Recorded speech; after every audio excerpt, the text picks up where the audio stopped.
본 방송에서 제공하는 투자 정보는 투자 판단에 대한 조언입니다.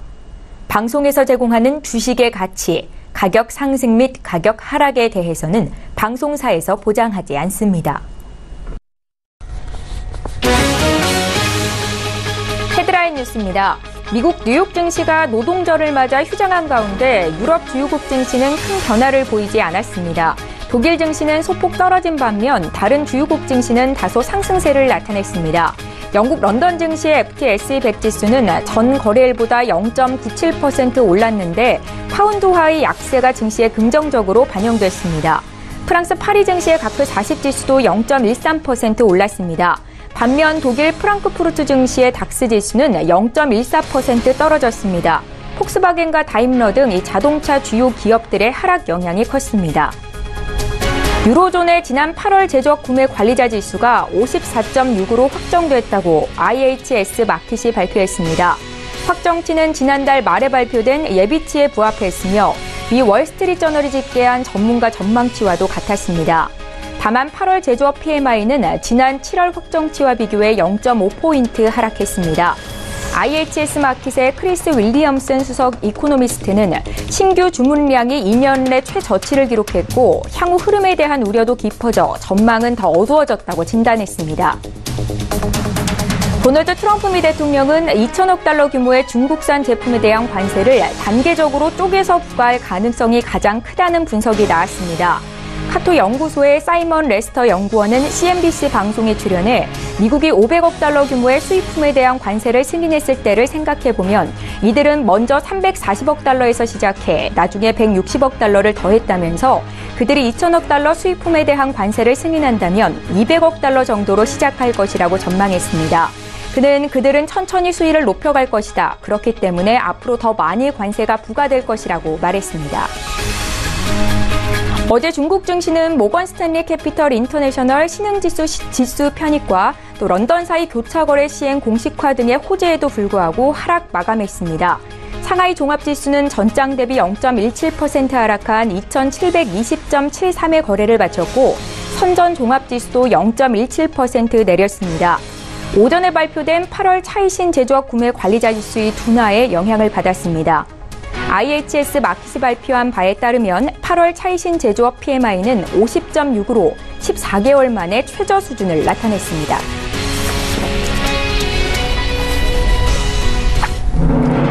시청자 여러분 안녕하십니까? 출발 증시와이드 1부 시작합니다. 최은정입니다. 어제 국내 증시에서 코스피 지수가 2,300선으로 밀렸습니다. 0.68% 정도 하락하면서 2,307포인트로 거래를 마쳤는데요. 외국인과 기관의 쌍끌이 매도, 차익 실현 매물이 나온 것이 지수 하락에 영향을 미쳤습니다. 중국의 제조업 지수 둔화에 하반기 경기 둔화 우려감이 반영된 영향이었습니다. 자, 오늘 새벽에 미국 증시는 휴장이었죠. 노동절 연휴를 맞아서 휴장을 한 건데요. 오늘도 증시에 영향을 미칠 주요 이슈 분석 일부 시간에 도와드리도록 하겠습니다. 자, 먼저 글로벌 시시각각 시간에는요. 이 미국과 캐나다의 북미 자유무역협정 합의가 불발되면서 무역 갈등 여파가 커지고 있는데요. 그 내용 볼 거고요. 또 트럼프 대통령이 최근에 중국이 환율을 조작하고 있다는 목소리를 높이고 있습니다.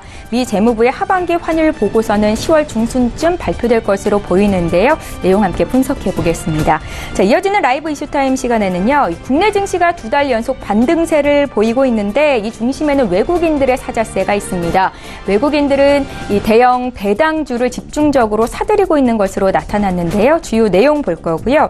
또 글로벌 무역 분쟁 이슈가 지속되는 가운데 국내 증시에서는 이 거시경제 변수에서 빚게 있는 영향을 덜 받는 개별 종목 장세가 펼쳐지고 있습니다. 하반기 성장주는 어떤 쪽이 될 것인지 투자 의견까지 함께 짚겠습니다. 9월 4일 화요일이고요. 출중 일부 시간 지금 본격적으로 시작합니다.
예, 시장의 중심이 되는 이슈 분석 도와드리는 시간입니다. 글로벌 시시각각 시간이고요. 오늘 화요일이죠. 신한금융투자 본점 영업부 곽상준 부지점장 연결해서 자세한 이야기 듣겠습니다. 안녕하세요. 네, 안녕하십니까. 곽상준입니다. 예, 반갑습니다. 오늘도 첫 번째 이슈부터 좀 보겠습니다. 미국과 캐나다가 이 나프타 개정 협상에서 한치도 물러서지 않은 채 맞서고 있습니다. 5일에 협상을 재개할 것이라고 알려지고 있는데요. 지금 먼저 상황 어떤지부터 분석 부탁드릴게요. 네, 그렇습니다. 아무래도 멕시코는 미국에 메어져 있는 상당 부분의 경제 흐름들이 종속되어 있는 상황이기 때문에 미국이 하라는 대로 안 할 수가 좀 없는 상황이었고, 그래서 결국은 미국이 상당히 원하는 대로 좀 맞춰주는 그런 흐름들을 보여주었습니다. 그러나 이제 캐나다는 그런 멕시코와 같은 상황들이 아니기 때문에 미국이 원하는 대로 다 해줄 수가 없는 것이었죠. 그러니까 협상이 좀 깨지는 그런 분위기로 가고 있는데요. 그러나 의회에서 이것들에 대해서 동의하고 있는 상황은 아니기 때문에 그냥 이 상태로 그냥 마감되지는 않을 것이다라고 생각을 합니다. 그러니까 앞서 잠깐 언급을 해주셨습니다만 AP통신에서도 5일부터 다시 협상을 시작을 할 것이다. 이것은 트럼프 행정부로서도 이것들을 그냥 이 상태로 통과시키기에는 의회가 그냥 용인해주는 상황이 아닐 것이기 때문에 결국 다른 협상으로 가게 될 것이다. 그러나 이제 증시 상황으로 연결을 해보면 이 부분들은 심리적으로 계속 영향을 미치겠죠. 왜냐하면 가까운 나라들, 즉 멕시코하고 일단 협상을 한 상황에서 가까운 나라인 캐나다하고의 협상이 제대로 이루어지지 않는다면 그럼 중국하고의 협상도 쉽지 않을 것이다라는 건 충분히 예상할 수 있기 때문입니다. 그래서 전일 중국 증시가 몇 가지 호재를 안고 있었음에도 불구하고 오르지 못했다라는 것은 결국 이것에 대한 부담감들이 반영이 된 것이다라고 볼 수 있겠고요. 이것이 환율 차원에서도 좀 영향을 미쳤습니다. 그러니까 최근에 제롬 파월 이사가 잭슨홀 연설한 이후부터 달러 지수가 떨어지는, 즉 달러 가치도 한꺼번에 함께 떨어지면서 다른 통화가 올라오는 그런 흐름들을 보여주었는데 전일 보면 월요일 첫 장에서는 달러 가치가 좀 올라가는 그런 모습을 보여주었습니다. 이것은 결국은 이런 흐름들을 반영을 하는 것인데, 이런 무역 분쟁들은 앞으로 여기뿐만 아니라 이제 중국하고도 계속해서 연이어서 이어질 것입니다. 조금 이따 다시 한번 더 말씀드리겠습니다만, 그러면 이것들이 시장에 어떤 영향을 미칠 것이냐 하는 점인데, 사실은 아시아 증시에서는 캐나다하고의 협상이 깨진 것들이 결국은 월요일 날 반영이 된 것이다, 이렇게 볼 수 있는데, 그 부분들이 반영된 하락치고는 하락폭이 그렇게 컸나요? 그렇진 않았습니다. 한국 같은 경우도 외국인들 매도가 현물 시장과 선물 시장에서 공이 나타났고, 최근에 매수세에 비하면 상당히 큰 폭의 매도 물량이 나왔습니다만은 지수의 하락폭은 어느 정도 수준에서 제한되는 0.6% 정도 하락으로 끝났고, 그리고 중국 상하이 지수도 장중에는 꽤나 많이 빠지는 흐름들을 보여주었습니다만은 장 마감에는 0.2% 정도 수준밖에 빠지지 않는 모습을 보여주었죠. 그러니까 이것은 무슨 말이냐 하면, 무역 분쟁이 초기 국면보다도 그 영향력은 조금 약화되었다. 이번에 우리가 태풍을 봤습니다만은, 태풍 솔릭을 봤습니다만, 오기 전에는 정말 굉장히 두려운 흐름들을 보여주었는데, 상륙하고 나서는 마치 열대성 저기압으로 바뀌듯이 싹 분위기가 바뀌는 것 우리가 보셨지 않습니까? 마치 그것과 비슷하다고 생각하시면 되겠습니다. 그러니까 이렇게 다가오는 측면에서는 굉장히 강하다고 느꼈는데, 한번 당하고 났더니 여러 가지로 내성도 생겼고, 그리고 실제로 뚜껑을 열어보니까 처음에 예상했던 것보다 그 정도의 파워는 아니고, 그런 정도의 강도는 아니고, 이런 생각을 시장에서 하게 된 것이죠. 그러니까 시장에서 영향력이 그렇게 크지 않았다는 겁니다. 그러니까 캐나다하고의 이런 불발 이슈가 과거에 봤으면 상당히 큰 이슈다, 이렇게 볼 수 있는데, 우리가 이미 그것보다 더 험한 중국과의 무역 분쟁 상황들을 보았고, 그리고 그것들이 그냥 말 그대로 되는 것이 아니라 조금씩 변화되는 양상들을 보여준 것을 우리가 확인했기 때문에 시장에 대한 영향력은 과거보다는 크지 않다. 라는 것이 어제장에서 전 세계 증시, 특별히 아시아 증시에서 우리가 대단히 주목할 대목이다. 투자자 입장에서는 그렇게 말씀드릴 수 있겠네요. 예, 미국과 캐나다의 나프타 개정 협상 합의 불발의 여파가 어제 국내 증시에 영향을 미친 것이다라는 말씀이신데요. 시장의 영향이 생각보다 크지 않았다는 견해를 주셨습니다. 자, 미국과 중국의 무역 갈등도 지속되고 있는 상황이죠. 이런 가운데 미국이 중국을 환율 조작국으로 지정할 가능성이 커졌습니다. 미 재무부의 하반기 환율 보고서는 10월 중순께 발표가 될 예정인데요. 최근에 달러 위안화 흐름이 어떤지도 함께 좀 봐주십시오. 네. 이 부분이 아까 저 언급을 조금 드리다 말았는데 이 부분이 앞으로 뭐 전반적으로 다 중요한 내용입니다. 이 부분이 이번 9월달 시장의 전세 증시나 전 세계 위험자산 시장과 금융시장 동향에서 가장 중요한 포인트가 되겠다라는 말씀 드릴 수 있겠습니다. 물론 뭐 지금만이 아니라 6월달 중순 이후로 계속 중요했는데요. 조금 이따 다시 한번 언급을 드릴 부분이긴 합니다만 신흥국이 굉장히 어려워지는 것 그리고 전 세계 주식시장 특별히 신흥국 주식시장을 비롯한 전 세계 주식시장이 미국을 제외하고는 상당히 6월 중순 이후 어려웠던 그 핵심적인 이유가 뭐냐면 결국은 달러 가치가 올라갔기 때문이다라는 것입니다. 지금 무역 분쟁으로 인해서 달러 가치가 계속 떨어지고 있었는데 오늘 새벽의 흐름들은 95.07 달러 지수가 기록을 하고 있습니다. 잘 아시다시피 이번에 달러가 강세가 갈 때 달러 지수는 96.8까지 갔다가요. 95가 깨지면서 94로 떨어지는 과정이 있었죠. 언제부터 그랬죠? 제롬 파월의 잭슨홀 연설 전에 잭슨홀 연설이 있기 전에 트럼프 대통령이 금리를 너무 빨리 올리는 거 불만스럽다라는 얘기했고요. 그때부터 움직이기 시작한 것이 바로 제롬 파월의 잭슨홀 연설에서 더 강화되는 흐름을 보여주면서 96대 중반 이상까지 올라갔던 달러 지수가 94대까지 떨어지는 모습을 우리는 확인할 수가 있었습니다. 그러니까 결국은 그러면서 전 세계 증시가 신흥국 증시나 이런 쪽도 반등을 하게 됐죠. 그래서 우리가 목도했습니다. 그러니까 앞으로도 당분간 가장 중요한 흐름들은 달러 가치가 어떻게 가냐이고 그럼 우리는 8월에 경험했던 것은 무엇이냐? 달러 가치가 강세로 갈 때 증시가 굉장히 어려움을 겪고 달러가 약세로 전환이 되면 좀 숨통이 튀어지는구나 하는 것들을 아주 극단적으로 경험을 한 것이 지난 8월이다 볼 수 있겠죠. 그래서 이제 한번 숨고르기를 했는데 무역 분쟁 등이나 이런 것들은 아무래도 달러 가치를 올리는 그런 요인이 분명히 되겠죠. 그래서 그러니까 무역 분쟁이 나는 것은 아까 말씀드렸습니다만 뭐 영향력이 좀 적어졌다라고 해도 결국은 달러 가치를 얼마나 밀어 올리느냐에 따라서 그 파급력은 달라질 수 있는 거예요. 그러니까 이것을 중심으로 당분간 좀 더 생각하시는 것이 맞을 것이다 이렇게 판단을 하고 있고요. 그러면 달러 가치가 어떻게 될 것인지 여부인데 일단은 하이라이트는 좀 무역 분쟁도 하이라이트는 좀 지난 것 같고요. 그 다음에 제롬 파월도 한 발짝 물러섰고요. 그리고 트럼프도 거기에 대해서 얘기했습니다. 그러니까 금리 인상 속도가 이면에 더 밑바닥에는 또 중요한 요인이에요. 달러 강세를 좌지우지하는 데 있어서 또 중요한 요인은 미국의 금리 상승 속도죠. 그리고 미국의 금리 상승 속도에 또 밑바닥에 미국의 금리를 움직이는 그 전 단계는 뭐냐면 미국의 경기예요. 그렇죠? 미국의 경기가 회복 속도가 빠르고 그다음 물가 상승률이 높으면 미국 연준은 당연히 금리 인상 속도를 빨리 할 수밖에 없는 것이죠. 그런데 연준 의장이 그 부분에 대해서 정리를 해줬다는 겁니다. 그 부분이 중요한 것인데요. 어떻게 정리를 했죠? 미국 경제 탄탄하게 잘 가고는 있지만 물가도 안정돼 있다라는 것이죠. 그렇기 때문에 미국 경기 상황들을 보면서 금리를 올리겠다. 라고 얘기를 했기 때문에 그동안에는 생각을 했던 것이 올해 4번 그리고 내년에도 3번 이렇게 되니까 도대체 2년간 대략 한 2%의 기준금리가 올라가게 되면 어떻게 될 것이냐는 거예요. 신흥국들은 미국만큼 경기 회복이 빠르지 않아요. 그리고 대표적인 게 유럽이죠.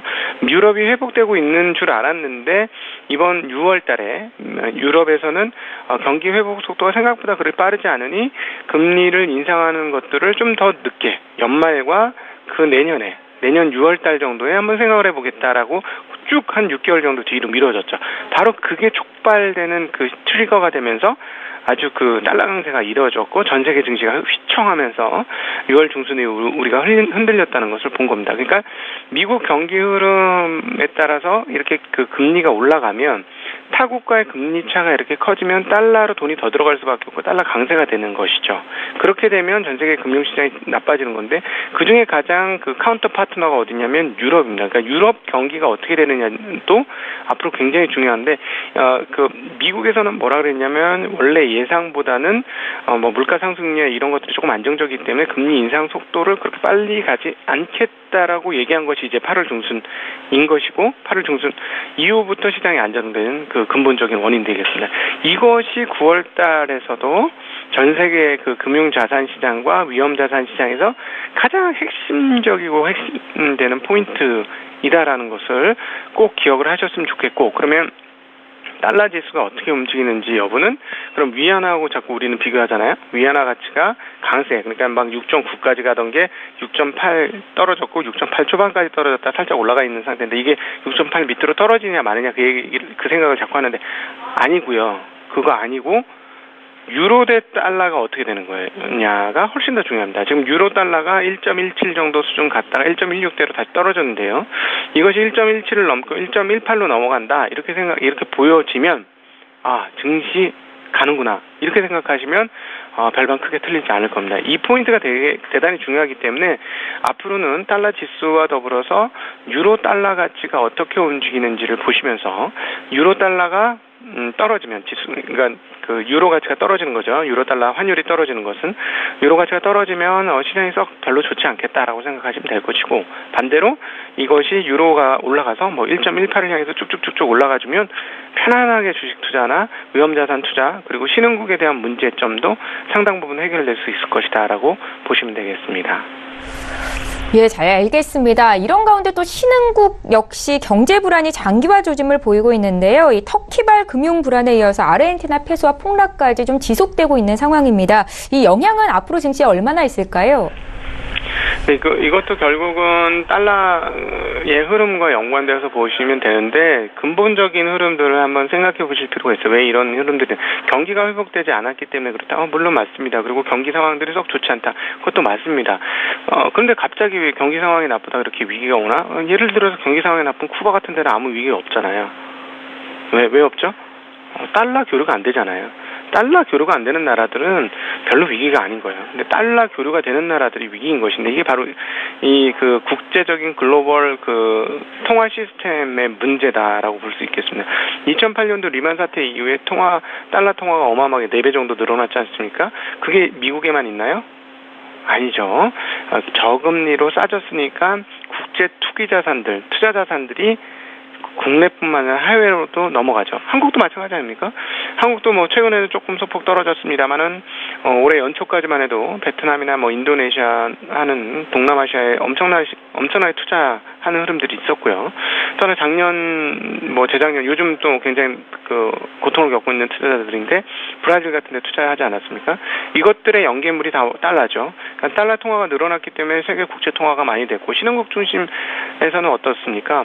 해외 자금을 좀 받아야 경제 활성화시키고 하는데 더 좀 유리해지겠죠. 그래서 해외에 대해서 문을 열었죠. 그래서 해외 자산을 좀 받고자 하는 그런 흐름들이 있었습니다.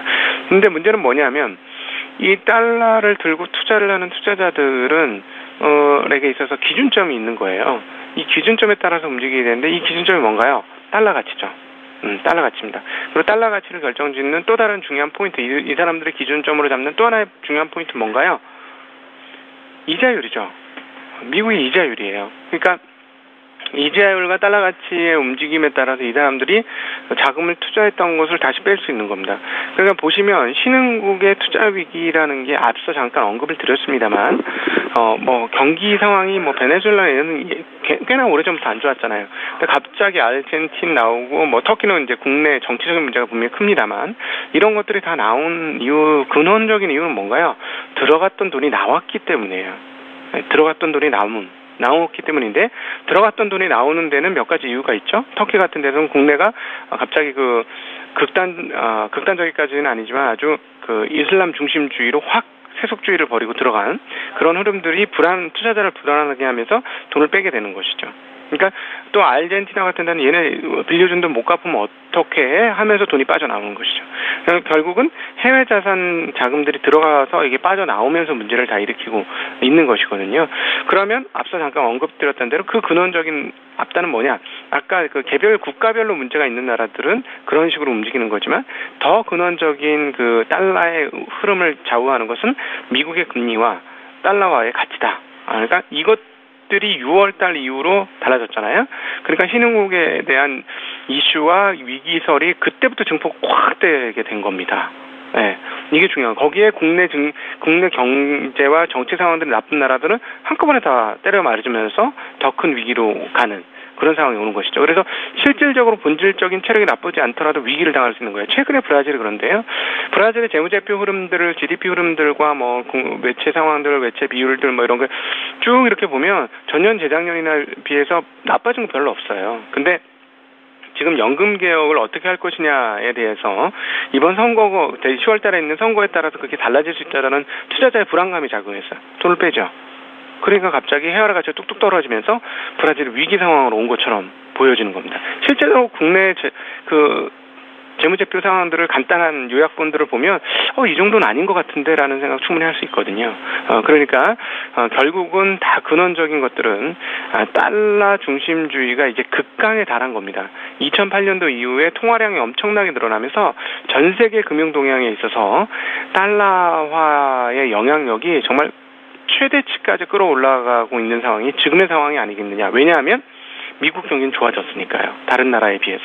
그래서 물론 모르겠습니다. 이 흐름들이 언제까지 계속될지, 그리고 달러 극강 체제가 이렇게 한번 활화산처럼 타오르고 이제 꺾여질지 이것은 좀 봐야 되는데 미국은 이 흐름들을 지키려고 할 겁니다. 그렇기 때문에 중국과의 무역 분쟁을 하는 거고 중국의 무역 분쟁을 할 때 위안화 가치에 대해서 두들겨 패는 겁니다. 그래서 이 흐름들이 앞으로도 계속 중요하기 때문에 계속 주식 시장이라든가 위험자산이라든가 채권시장 투자하는 금융시장에 투자하시는 모든 분들은 이 부분들을 중심으로 앞으로 한 달간은 집중적으로 생각을 하시는 게 시장을 읽는 데 많은 도움이 될 것이다라는 말씀 드리고 싶습니다.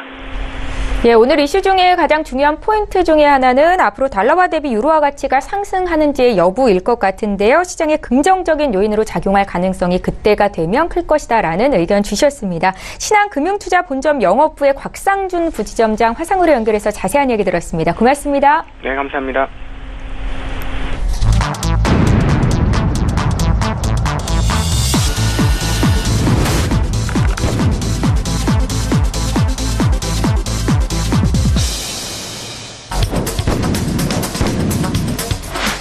예, 이번에 국내 시장 쟁점 구체적으로 보겠습니다. 라이브 이슈타임 시간이고요. SK증권 영업부 PIB센터의 이재광 이사님 화상으로 연결합니다. 안녕하세요. 네, 안녕하십니까. 예, 반갑습니다. 네. 지금 개장 한 40분 정도 앞두고 이렇게 연결이 됐는데요. 이사님, 오늘 시장 흐름은 좀 어떻게 흘러갈까요? 네, 전반적으로 이제 2018년도도 3분의 2가 벌써 지났어요. 이제 9월을 시작했는데요. 9월, 10월, 11월, 12월. 이제 4달만 올해도 남겨놓고 있는 그런 모습입니다. 자, 과거에도 보면 쉬운 시장은 없었던 것 같아요. 제가 주식시장에 참 오래 있었는데요. 그 어느 때도 쉽지는 않았던 것 같습니다. 올해도 역시 마찬가지인가 아닌가 생각이 되고요. 그리고 어려운 것은 내년에도 마찬가지가 되지 않을까 생각이 됩니다. 근데 어렵다고 해서 어렵다고만 추구하시면 절대 수익을 내기가 어렵습니다. 이 어려운 장에서 슬기롭게 기지를 발휘해서 아주 능동적으로 잘 대처하는 방법, 이것이 가장 중요한 키포인트가 아닌가 생각이 되고요. 자, 최악의 상태는 이미 지났다는 말씀 드렸습니다. 그러나 뭔가 부족한 2%가 부족한 국내 시장에서 철저한 종목별 그리고 업종별 테마별 대응이 한층 더 필요한 시점이다, 이렇게 말씀드립니다. 오늘 새벽 끝에 뉴욕 증시 장이 열리지 않았습니다. 미국 시장은 노동절로 인해서 휴장입니다. 그래서 미국 시장의 지표도 없는 상태에서 국내 시장의 수급에 의해서 재료에 의해서 오늘 장을 움직일 가능성이 굉장히 크고, 그리고 기존과 같이 거래량이 수반되지 않는 상태에서 작은 물량으로도 급등락의 가능성은 항상 상존한 그런 모습을 보여주고 있다.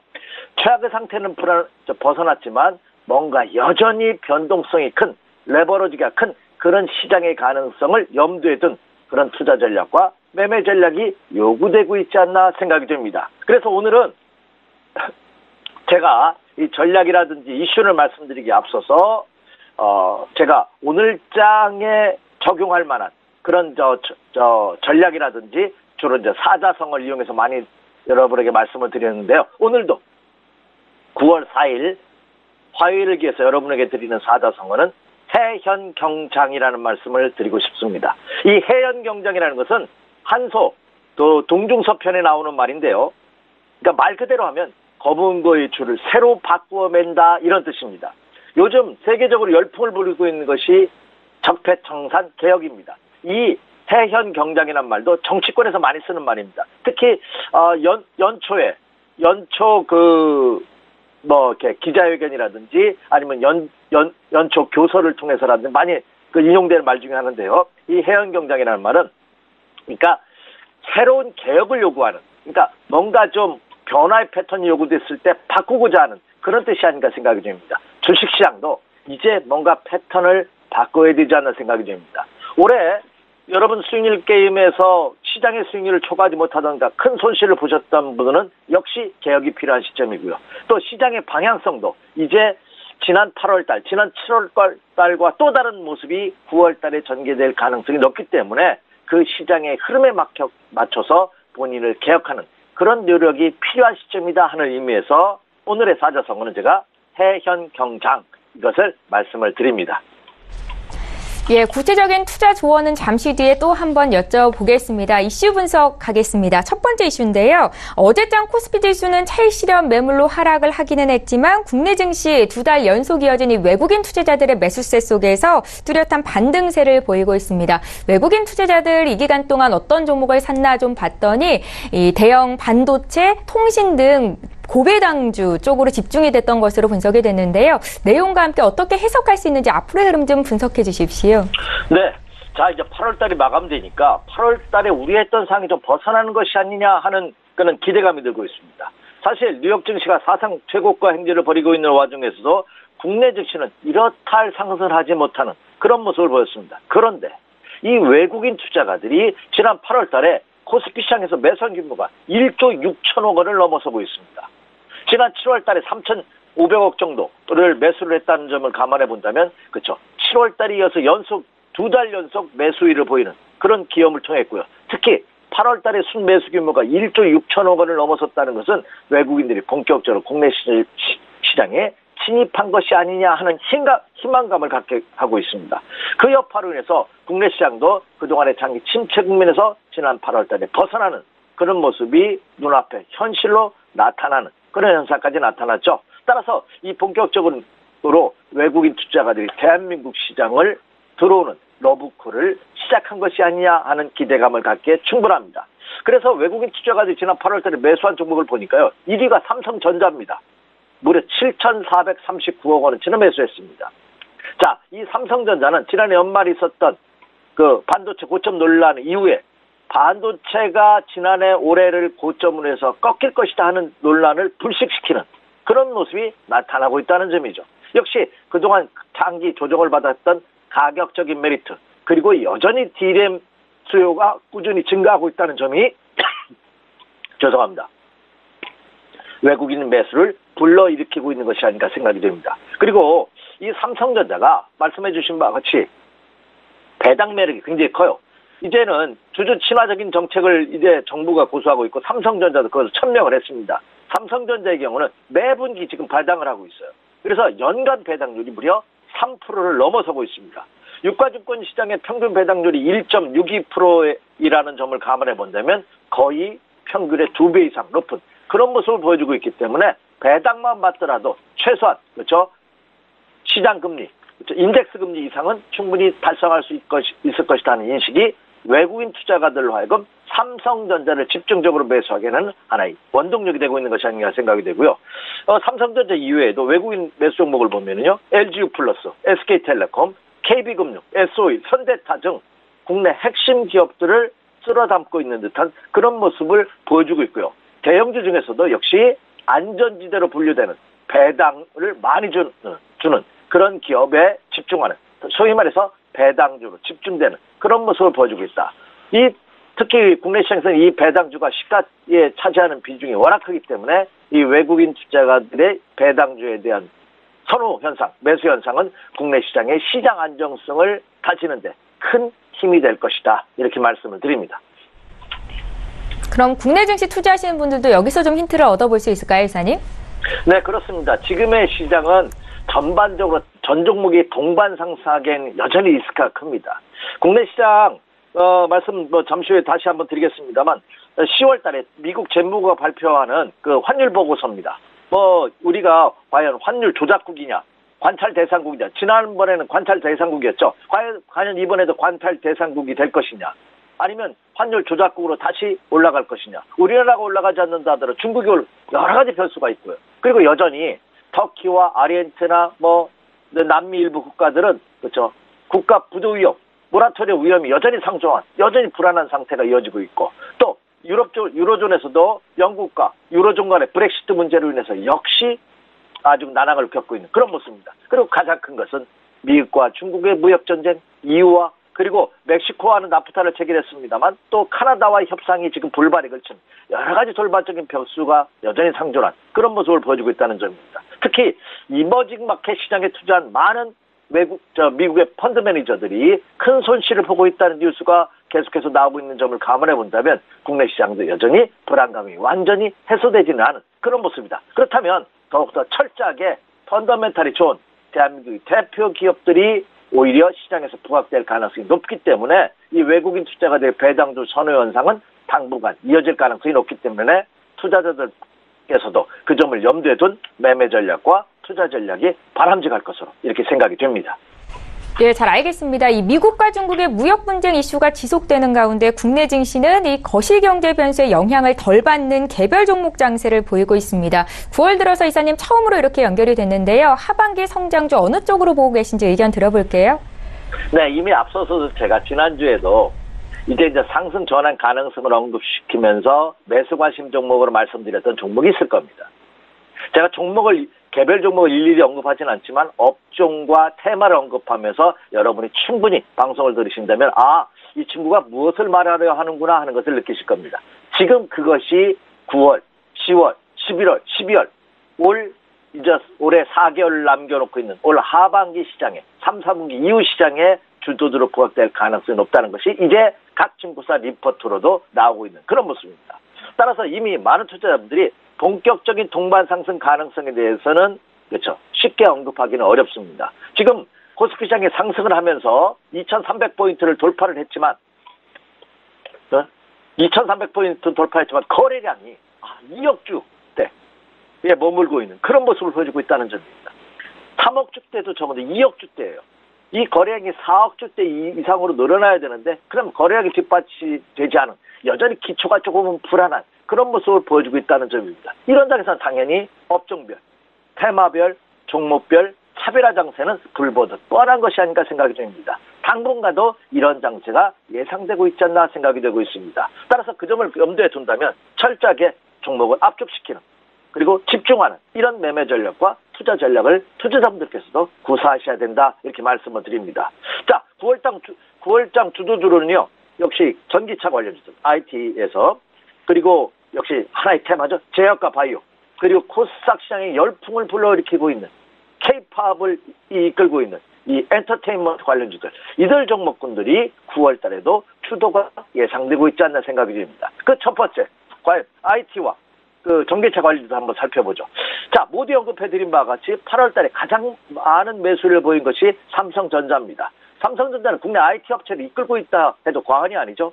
이들을 특히 외국인 투자가들이 매수하고 있다는 점은 여러분 꼭 명심할 필요가 있지 않나 생각이 되고 있습니다. 또 하나 이 전기차 관련주에서도 지금 중국이 그렇죠? 이 다시 한번 한한령이 완화된다면 그동안 사드 보복 이후에 한한령으로 인해서 엔터테인먼트 관련주들도 영향을 받았지만 이 2차 전지 관련, 전기차 관련주도 큰 영향을 받지 않는 생각이 됩니다. 그 2차 전지 관련해서 LG화학이라든지 삼성 SDI라든지 포스컴텍, 삼화콘덴서, LNF라든지 에코프로, PNE 솔루션 같은 이런 종목군들이 부각될 가능성이 크고 이미 시장에서는 그것이 반영되고 있다는 점입니다. 특히 이와 같은 약세장 속에서도 삼성전기라든지 삼성 SDI 같은 종목군들은 오히려 직전 고점을 돌파하는 신고가 행진의 가능성을 내비치고 있는 그런 모습을 보여주고 있다는 점이 그렇죠. 시장에서 극명하게 나타나고 있는 현상이 아닌가 이렇게 생각이 됩니다. 그래서 이 IT와 전기차 관련주들 역시 테마로 부각될 가능성이 굉장히 크고요. 자, 두 번째는 역시 제약과 바이오주입니다. 통상적으로 지수가 동반 상승이 어려운 그런 장세 속에서 이 혼돈된 상태 속에서는 제약과 바이오주들이 각광을 받습니다. 그런데 이미 지난해 일부 기술 수출이 중단되고 그리고 일부 회사들에 대한 악재 그리고 정부 당국의 감리 효과로 인해서 크게 조정을 받았던 제약과 바이오주들이 지난 8월 달이 되면서 뭔가 변화 패턴의 모습을 확실하게 보여주고 있습니다. 특히 국내 기관과 외국인 투자가들의 지속적인 매수가 유입되면서 그리고 일부 종목군들이 신약 기술 수출이 다시 재개되는 그런 모습을 보여주고 있고 그리고 적극적인 설비 투자가 확충되고 M&A가 활성화됨에 따라 이 제약과 바이오주들이 하나의 테마로 부각되는 모습이 확연하게 시장에서 나타나고 있다. 이들 제약과 바이오주들은 당분간 추가 상승의 가능성이 굉장히 높지 않을까 이렇게 생각이 됩니다. 자, 기술 수출에 이어서 이번에 HLB 생명과학이 의약품 생산 설비시설을 인수한다 하는 소식이 전해졌죠. 그로 인해서 어제장에서 HLB 생명과학이 8%가 넘는 그런 급등을 실현하는 그런 모습을 보였습니다. 특히 HLB 생명과학이 유상증자를 실시하면서 유상증자로 인해서 주가가 조정받았습니다만 유상증자를 실시하는 목적이 M&A 자금을 확보하면서 300억 원에 달하는 자금을 M&A 시장에 투여하겠다는 것이 현실로 나타나는 것이 아니냐 하는 인식 속에 제약과 바이오들이 동반 상승하는 하나의 원동력이 추가적으로 되고 있는 그런 모습이다 이렇게 말씀을 드립니다. 따라서 이 약세장 속에서도 강한 면모를 보이고 있는 제약과 바이오 관련주들은 추가 상승 가능성이 굉장히 높지 않을까 이렇게 예상이 됩니다. 자, 그리고 마지막입니다. 방탄소년단이 대한민국 가수 역사상 최초로 빌보드 차트의 연속 2주 1위를 달성했다고 합니다. 엄청난 일이 아닌가 생각이 됩니다. 저는 빌보드 차트라든지 이런 아이돌 그룹에 대해서 잘은 모릅니다. 하지만 이 또한 세계적인 이슈가 되지 않을까 이렇게 생각이 되고 있습니다. 그래서 최근 들어서 논란을 내고 있는 병역 특례 문제가 왜 축구와 야구에서 우승을 해야지만 병역 특례를 주느냐. 이 빌보드 차트 연속 2위한 것도 그에 못지않은 국위 성향을 한 것이다. 하늘에서 청와대 청원이 막 민원이 들끓고 있다는 것도 이것을 반증하고 있는 것이 아닌가 생각이 됩니다. 자, 그렇다면 그 지역에 엔터테인먼트 관련주들이 있지 않나 생각이 됩니다. 자, 이 침체장 속에서도 이 제약과 바이오가 더 세요. 신곡갱지를 벌이고 있습니다. 국내 3대 연예 기획사죠. JYP, SF, 그리고 YG 엔터테인먼트가 역시 신곡갱지를 벌이는 그런 모습이고요. JYP 엔터테인먼트 같은 경우는요. 시총이 이게 얼마입니까? 1조 원이 넘었어요. 1조 1천억이에요. 시총이. 지난해까지만 하더라도 그렇죠? 한 2,500억, 3,000억에 불과했던 시총이 벌써 1, 2년 만에 3배 이상 급등하는 그런 모습을 보였고요. 이 JYP, SF, YG 엔터테인먼트 이 세 개의 국내 3대 연예 기획사가 시총이 2조 9천억 원을 넘어서면서 3조 원대 육박하는 그런 기염을 토하고 있다는 점입니다. 이것뿐만 아니라 여기에다가 FNC 엔터라든지 큐브 엔터라든지 키스티 같은 동반 엔터테인먼트 관련 엔터테인먼트 관련주들 동반 상승하는 그런 모습을 보이면서 지난 8월 한 달간 엔터테인먼트 관련주들이 20% 이상의 급등을 실현하는 그런 모습을 보여주고 있다는 점입니다. 자, 최근 들어서는 이 엔터테인먼트 관련주들이 신곡갱지를 벌임에 따라 고점 논란이 제기되고 있습니다. 제가 이 시간을 통해서도 여러분에게 강조해드리는 말이 있죠.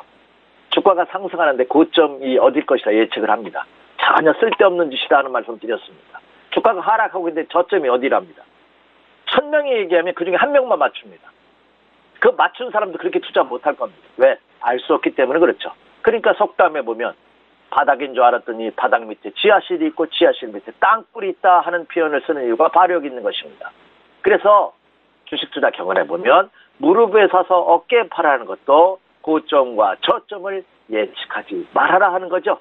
지금 고점 논란을 벌이고 있는 엔터테인먼트 관련주들 참 고점이 정확히 알 수 있는 사람 전혀 없습니다. 저는 추세대로 상승 기조가 이어지고 있다. 그대로 밀고 가는 그런 전략이 필요하겠고 그리고 최근과 같은 뚜렷한 대안이 없는 상황에서는 엔터테인먼트 관련주들이 추가 상승 가능성은 한층 더 높아지고 있다 이렇게 생각이 되고요. 또 하나 중요한 게 있습니다. 뭐가 있냐? 엔터테인먼트 관련주들이 과거에 다른 것이 있다는 말씀 이미 드렸죠. 왜냐하면 지금은 세계적으로 SNS가 유행하고 있습니다. 대한민국 유통수 3사, 신세계, 롯데 이런 회사들이 이제 오프라인 매장을 철수하고 온라인 매장으로 수십조 원을 투자한다는 보도가 나오고 있습니다. 그만큼 이제는 모바일 모바일이 시장을 지배할 것이고 주시장도 유행은 아닐 것이라는 겁니다. 음악도 마찬가지죠. 이 SNS에서 가수들이 실질적으로 활동을 한다 하더라도 음원 수수료가 엄청나게 들어올 가능성이 높다. 이것이 이들 엔터테인먼트 관련주들의 커다란 매출 상승의 원동력이 될 가능성이 높다. 그래서 이 엔터테인먼트 관련주들은 추가 상승 가능성이 굉장히 높지 않을까 이렇게 예상이 됩니다. 예, 저희 마지막으로 이번 주 체크 포인트 정리와 함께 오늘장 구체적인 투자 전략 여쭤볼게요.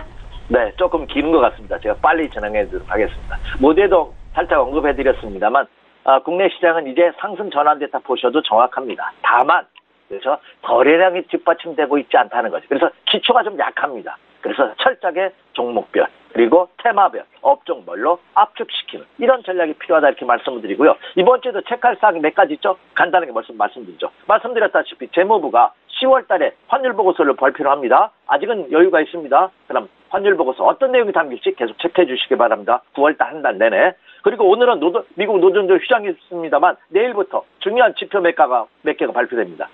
4일 날에는 미국 제조 PMI가 발표되고요. 5일 날은 카나다와 나프타 재협상이 있습니다. 과연 이 카나다와 미국의 나프타 재협상 문제 한번 체크해 주시기 바라고요. 그리고 6일 날 중요한 게 있습니다.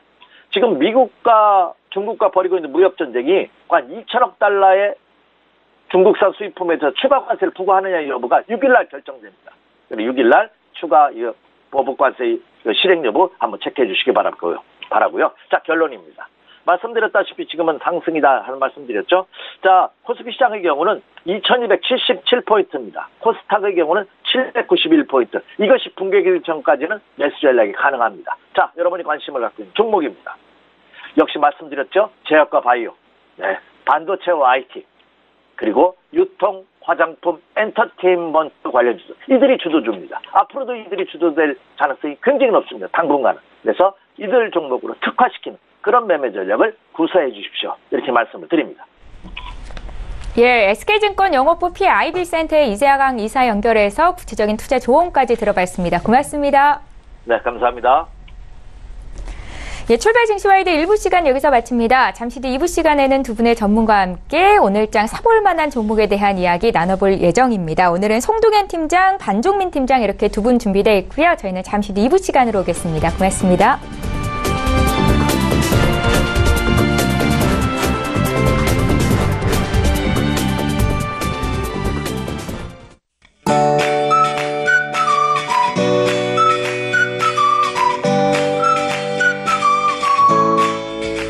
안녕하세요. K웨더 라이프스타일 예보 최씨입니다.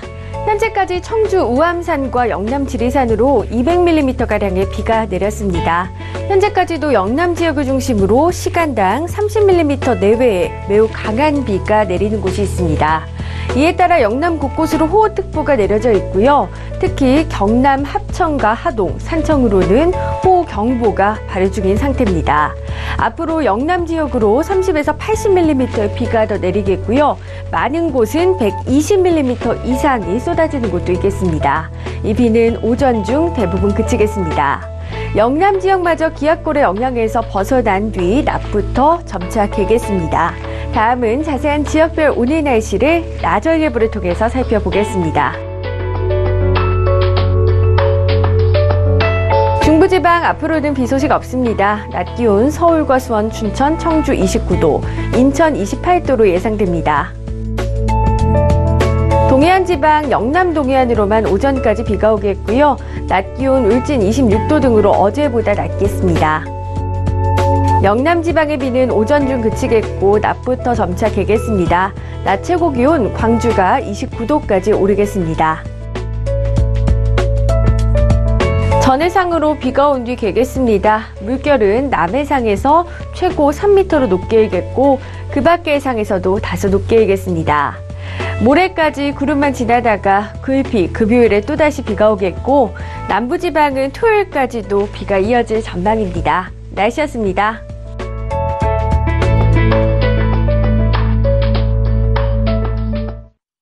본 방송에서 제공하는 투자 정보는 투자 판단에 대한 조언입니다. 방송에서 제공하는 주식의 가치, 가격 상승 및 가격 하락에 대해서는 방송사에서 보장하지 않습니다.